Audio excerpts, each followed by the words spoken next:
మార్కాపురం జిల్లా పొదిలిలో నిర్వహిస్తున్న NTR mega tennis ball cricket tournament ను మార్కాపురం ఎమ్మెల్యే కందుల నారాయణ రెడ్డి తనయుడు కందుల విఘ్నేష్ రెడ్డి ప్రారంభించారు.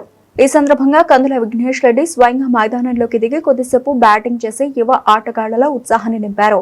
అనంతరం ఆయన మాట్లాడుతూ క్రీడలు కేవలం వినోదానికి మాత్రమే పరిమితం కావని, యువతలో క్రమశిక్షణ, ఆత్మవిశ్వాసం, నాయకత్వ లక్షణాలను పెంపొందించడంలో కీలక పాత్ర పోషిస్తాయని అన్నారు. నేటి యువత క్రీడల వైపు ఎక్కువగా దృష్టి సారించాలని, ఆరోగ్యవంతమైన సమాజ నిర్మాణానికి క్రీడలు ఎంతో అవసరమని పేర్కొన్నారు. యువత తమ ప్రతిభను చాటుకునేందుకు ఇటువంటి క్రీడా పోటీలు మంచి వేదికగా నిలుస్తాయని, గ్రామీణ ప్రాంతాల్లోనూ ఎంతో ప్రతిభ దాగి ఉందని తెలిపారు. ఆ ప్రతిభను వెలికి తీసేందుకు క్రీడా పోటీల నిర్వహణ అవసరమని పేర్కొన్నారు. టోర్నమెంట్ను మరింత ఆకర్షణీయంగా నిర్వహించేందుకు భారీ నగదు బహుమతులు ప్రకటించారు.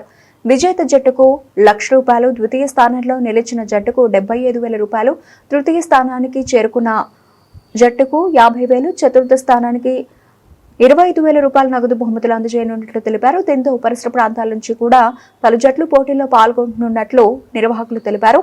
ఈ కార్యక్రమంలో రాజేష్ కుమార్, టీడీపీ నాయకులు పండు అనిల్, గనుపూడి భాస్కర్, మీగడ ఓబుల్ రెడ్డి, వాకా వెంకటరెడ్డి, రబ్బాని, స్థానిక ప్రజాప్రతినిధులు, క్రీడాభిమానులు, యువకులు తదితరులు పాల్గొన్నారు.